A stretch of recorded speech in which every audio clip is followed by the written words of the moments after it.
Hello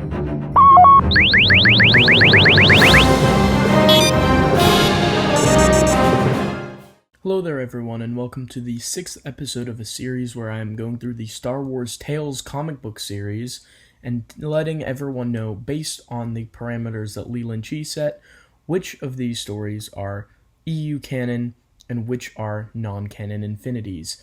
If you haven't seen the previous 5 videos of the series, I would recommend going back and watching them before watching this one so that you can get caught up. All of them are located in a playlist on my channel. Today we have the 6th issue, and before we go any further, I would like to highlight how amazing this comic book cover is. I think it has a lot of depth to it, and I really like just the emotion it conveys somehow, with like the surprise Vader has to see a remnant of his past life just come back to greet him here. But what are the parameters that Leland Chee set for the Star Wars Tales comic book series for deciphering which are non-canon infinities and which are canon expanded universe stories? Well, stories that were referenced in other later EU sources were generally considered to have a higher canon status.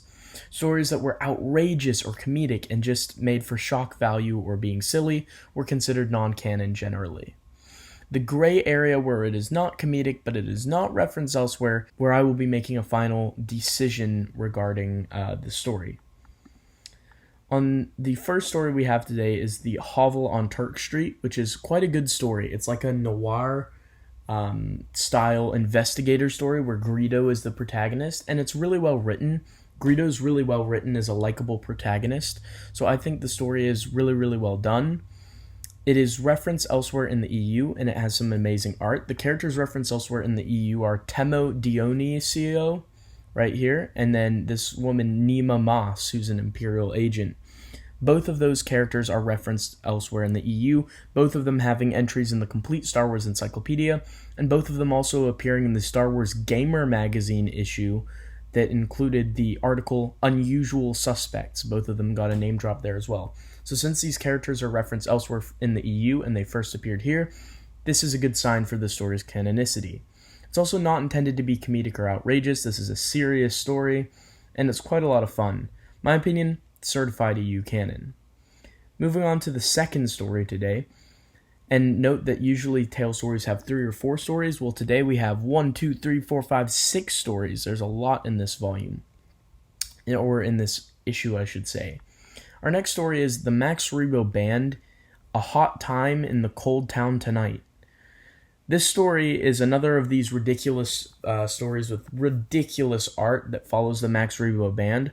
I covered the first one in, I believe, issue 2 or 3, and there's several of these interspersed throughout the Tales line of comics. And it's really weird because they're all intended to be comedic and outrageous, but both of them so far are referenced elsewhere in the EU.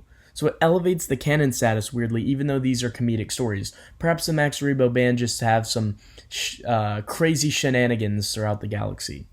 But what's referenced elsewhere in the EU in this story is the character Bingo Mendra, who looks like a giant walrus and speaks with like a Scottish accent, which is interesting. But this character is an ally/enemy of Jabba the Hutt, and he is referenced elsewhere in the EU. He's referenced in the article in the Star Wars Insider magazine called Who's Who in the Max Rebo Band, and he's also got an entry in the Complete Star Wars Encyclopedia. So due to this character being referenced again in other EU sources, I believe it is certified EU canon. Moving on to Fortune, Fate, and the Natural History of the Sarlacc. This story is absolutely brilliant. It shows you the growing process of a Sarlacc and how a Sarlacc is formed and becomes its own entity, how a Sarlacc reproduces, I guess. What a terrific story this is. And the art here is absolutely amazing. It's like oil paintings the entire way through.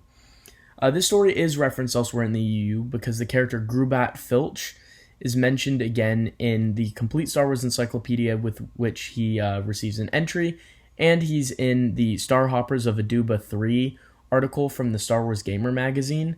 And the only reason he's referenced there is it's established that he is a Lepi, which is very interesting because that article deals with Jackson, so it mentions that Grubat Filch was another Lepi known in the galaxy.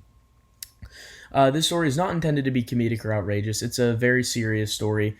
It's kind of a wacky story at times, but also the art and the subject of the story are definitely meant to be taken seriously. So, in my opinion, certified EU canon.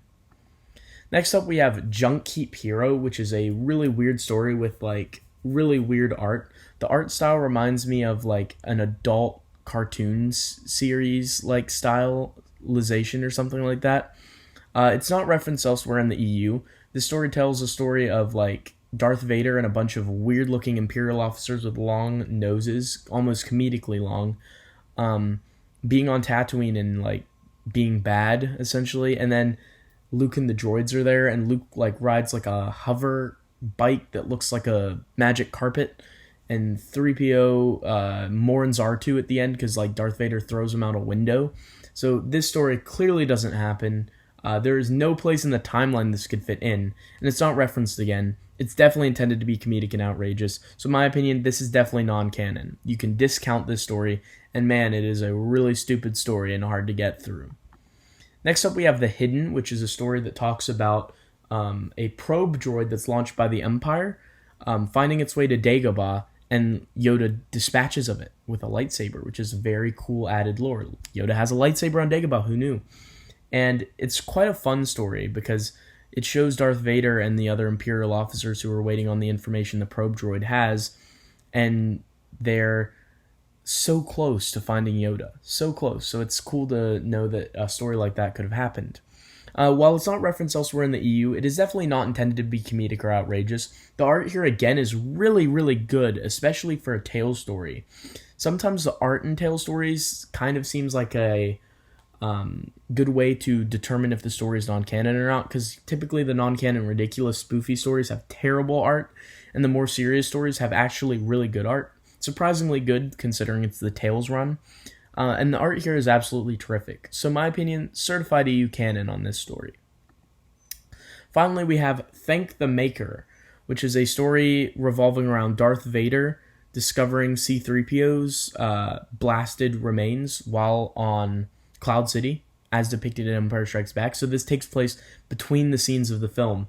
And it does such a good job in referencing which scenes of the film have just happened or are about to happen. So you really feel like you're like right in Empire Strikes Back.